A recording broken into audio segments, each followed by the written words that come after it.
Olá pessoal, hoje a gente vai falar do XP-Log FI, XPLG11, é o fundo de logística da XP. Então vamos lá?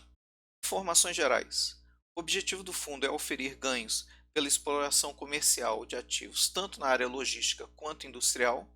É um fundo relativamente recente, o início dele foi em junho de 2018, mas ele já tem um patrimônio líquido gigante, 2,274 bilhões. Tem um bom número de cotistas, de 210 mil, e a taxa de administração dele é regressiva, começa em 0,95% ao ano, à medida que o fundo vai crescendo, passa para 0,75%. A taxa de performance dele é 20% do QCD e IPCA mais 6%, uma taxa difícil de ser alcançada hoje. Contratos. Ele acabou de fazer uma renovação de contrato com a Aurora, do complexo Cone Multimodal em Cabo Santo Agostinho, Pernambuco. Estendeu o contrato por 5 anos, ele vai vencer em 31 de julho de 2025. Esse local tem uma ABL de 4.615 metros quadrados e ele também prorrogou o contrato com a Eletrobras, o Cislog do Galeão em Duque de Caxias, no Rio de Janeiro. Prorrogou por mais 12 meses, então o vencimento ficou para 14 de setembro de 2021. Ele tem uma ABL pequena de 1.891 metros quadrados. Olhando ainda os contratos, ele tem uma correção meio a meio entre GPM e IPCA, com IPCA em 56% total do portfólio e GPM 40%. Ainda tem uma pequena parte corrigida por IPC-FIP. Olhando a atualização dos contratos, a gente vê que tem uma certa distribuição ao longo do ano, mas uma concentração no final do ano. Então, o que ocorre normalmente com o fundo? Ele chega em janeiro com essas atualizações feitas e um valor de renda maior. Então, o valor da cota tende a crescer nesse período do ano. Vencimento dos contratos. O fundo deu muita sorte, ele teve só 1% do vencimento dos contratos em 2020, quase nada em 2021, Então ele vai superar a crise sem ter esse problema de vencimento. A revisional dos contratos, ele também deu sorte aqui, com 11% em 2019 e apenas 3% em 2020. 2021 menos ainda, 1% só. Então o fundo deu muita sorte nos contratos que ele fez para caírem numa época certa para evitar a Covid. Vacância. O fundo tem uma vacância histórica de 4%. Ela em julho de 2020 aumentou para 9%, a partir de agosto passou a 10%. Mas na realidade ela não está afetando ainda a receita do fundo, porque ela tem um contrato com o antigo inquilino da Cislog, no Rio de Janeiro, para receber esse valor durante 19 meses. Então o fundo tem esse prazo para procurar novos inquilinos. Olhando a liquidez e o valor da cota, a gente repara que o fundo tem uma boa liquidez, uma média diária de 7,3 milhões. E uma coisa que eu quero que vocês reparem aqui é o descolamento, quando ocorre esse descolamento entre o valor patrimonial da cota e o valor de mercado.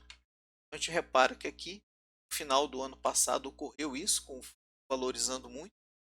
Essas distorções tendem a ser corrigidas ao longo do tempo. Então, quem comprou aqui, comprou caro, e o fundo caiu o valor, chegando a ficar abaixo da cota, em março, quando houve a crise do Covid, e agora volta a se descolar o valor patrimonial.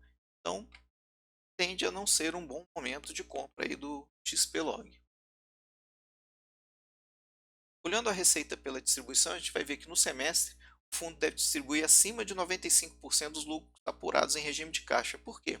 É fácil entender. Se a gente olhar aqui, o cinza, a linha cinza aqui é o resultado do fundo, enquanto que a linha azul é o que distribuiu. Então a gente verifica que o fundo vem distribuindo praticamente tudo que recebe. E, inclusive, em fevereiro de 2020, ele teve um resultado ruim de 52 centavos por cota e distribuiu 64 centavos. Então aqui ele queimou caixa justamente antes da pandemia. Quando chega em março, o fundo ainda teve um bom resultado, fez um pouquinho de gordura, mas logo em seguida o que acontece? Ele vai distribuindo tudo que tem e nos últimos meses aqui ele tem ocorrido de ter um resultado inferior ao que ele tem distribuído, ou seja, ele está queimando caixa. Por isso é esperado que no semestre ele distribua mais do que 95% do resultado, que é justamente para dar uma balanceada aí no que ele vai dar para os clientes. Olhando o portfólio aqui, a gente vê que o fundo tem 12 galpões logísticos de boa qualidade. O fundo ele tem 88% em imóveis, ele tem 2% apenas em cotas de fundo de investimento imobiliário e 10% em aplicações financeiras. Mas a gente vai verificar Ele tem uma dívida também, vai comer 2/3 dessa aplicação financeira, então ainda tem ainda um caixa aí para queimar. Tipologia dos contratos, né? Um fundo que tem uma boa quantidade de contrato atípico, isso porque ele é um fundo recente, né? Está com 62% de contrato atípico contra 38% típico. Então, é um fundo que vai passar a crise aí tranquilamente. Olhando o portfólio, né, a gente vai reparando que vem caindo o percentual que o maior inquilino deles tem, né? A Via Varejo está com 16%, a Leroy com 13% e a Renner com 10%. O Grupo Pão de Açúcar tem 8% do portfólio. Então, isso é bem interessante, o fundo vem ficando cada vez mais diversificado e dependendo cada vez menos de um único inquilino.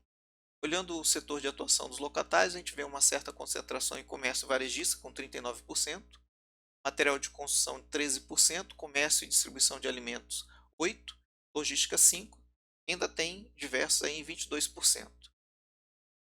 Olhando a distribuição do portfólio do país, né, a gente vê que tem uma grande concentração em São Paulo, como quase todos os fundos logísticos, mas ele também atua em Santa Catarina, Rio Grande do Sul, né, na região sul, Minas Gerais e Rio de Janeiro complementam aí na região sudeste, e a gente vê em Pernambuco, no Cabo de Santo Agostinho, né, 30% do portfólio, que é bastante comum.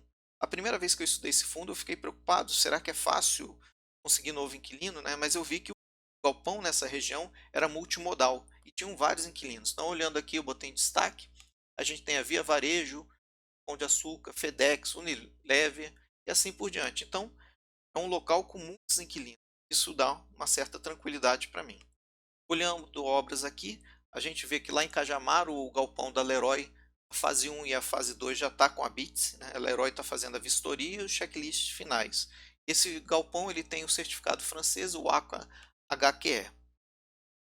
Outra obra é no especulativo também, em Cajamar. Quando você fala especulativo é que não tem um cliente definido. Quando você começou a fazer o galpão, você não tinha alguém previsto para lá. Então você vai ir atrás do inquilino enquanto você vai construindo.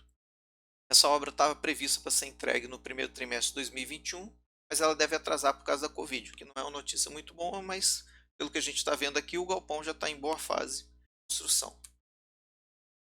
Olhando o balanço aqui, a gente vê o que? Em ativos ele tem 2 bilhões e meio aqui, o patrimônio líquido dele 2 bilhões 274 milhões, né? Então a gente percebe que ele tem alguma dívida aí. Dá uma olhada como é que está isso aí. Olhando aqui o passivo, a gente vê que ele tem 249 milhões a pagar. Mas, quando a gente olha o ativo dele, a gente vê que ele tem aplicações de fundo de renda fixa 352 milhões. Então tá uma situação bem tranquila para o fundo. Por hoje, a gente fica por aqui. Aquele abraço.